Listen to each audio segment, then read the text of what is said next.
নমস্কাৰ বন্ধু বান্ধৱীসকল, আপোনালোক সকলো ভালে আছে? আপোনালোকৰ মৰমৰ আশীৰ্বাদ ময়ো ভালে আছোঁ। আজি মই উপস্থিত আছোঁ বাইহাটা চাৰিআলি গুৱাহাটী পথত। আৰু গুৱাহাটী পথত মানে লগ পালোঁ, মানে দাদা এজনক লগ পালোঁ। দাদা এজনে মানে খুজি মাটি খায়। আৰু দাদাজনৰ মানে কাহিনীটো শুনিলে আপোনালোকৰ চকু কপালত উঠিব, এনেকুৱা দুখ লগা কাহিনী। আৰু মোৰ চেনেলত যদি কোনোবা নতুনকৈ আহিছে, চেনেলটো ছাবস্ক্ৰাইব কৰিব, লাইক কৰিব, শ্বেয়াৰ কৰিব। আচ্ছা, এতিয়া বেছি পলম নকৰি ভিডিঅ'টো আৰম্ভণি কৰোঁ। এই দাদাজনৰ ঘৰ হৈছে উৰিষ্যাত। দাদাজনৰ ঘৰ হৈছে উৰিষ্যাত।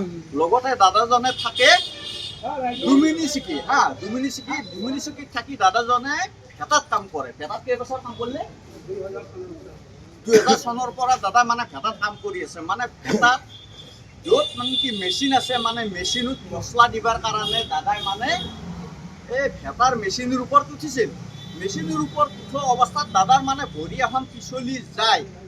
আজি প্ৰায় 2 বছৰ হৈছে। পিছলি যায়, ভৰিখন সোমাই যায়, ভৰিখন তাতে তাৰমানে ছিঙি যায়। ছিঙি যোৱাৰ ফলত মানে গুৱাহাটী GMCত দাদা ভৰ্তি হয়। তাৰে পিছত 20 দিন পিছত মানে ডক্টৰে ডিক্লাৰ দিছিল যে ভৰিখন কাটিব লাগিব। তাৰপিছত গুৱাহাটী GMCত দাদাৰ মানে ভৰিখন কাটা গ'ল। কাটা যোৱাৰ পিছত দাদা পৰিয়াল কেইজন আছে আপোনাৰ? দুইজন আছে। দাদাৰ পৰিয়াল আছে। এতিয়া বৰ্তমান দাদা এটি মানে 3জন বাচ্চা এটা আছে, লগতে ৱাইফ আছে। দাদা এটি মানে 3জন। দাদাই মানে এনেকে খুজি মাকি মানে খাই আছে। আৰু গতিকে আজিকালিতো খুজলিটো আৰু 20-30 টকা কোনো নেদে, 10 টকা এখন দিবে টান পায়। তথাপিতো মোৰ দৰে মানুহ ময়ো দিবে নোৱাৰোঁ 10 টকা এটা ক্ষমা কৰিব। গতিকে 1 টকা 2 টকা লৈ পেলাই ঘৰখন পোহপাল দি আছে। দাদা এতিয়াতো ভৰিখন আপোনালোকে দেখিছে, এতিয়াতো মানে ভেটাত কাম কৰিব নোৱাৰে। এতিয়া ডুমিনিচিকিৰ পৰা আহিছে বাইহাটা চাৰিআলি, এনেকৈ খুজি মাকি দাদাই তাৰমানে ঘৰ এখন পোহপাল দি আছে।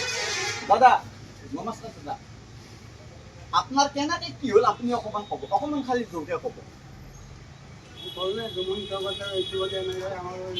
কাম করছে মেশিনের উপরে উঠি ডালা দেওয়াতে করে ভরিখন কুচি পড়িগল ভিতর পড়িগল ভিতর মেশিনটা টানি আছে টানিয়ে রয়ে গেল। কোনো টানি ওলা চানচ না পালো, টানি ললো ভিতর টানি দেওয়ার পরে কমসে 2.5-3 ঘন্টা পর্যন্ত মেশিনতে আছে। মেচিনতে আছে 2.5-3 ঘণ্টা মানে চিলিপ খাই মেচিনৰ ভিতৰত পৰি আছে। এই পৰ্যন্ত খাইছি না। আচ্ছা, ভৰিখন অকণমান দেখুৱাই দিয়কচোন। চাগে ইয়াৰ পৰা কাটা গৈছে। কৈ থাকক। মেশিন ভিতরে আসো 2-2.5-3 ঘন্টা থাকা পিছন মেশিনে আছে কিবা লট বলতো খুলি পারা নাই।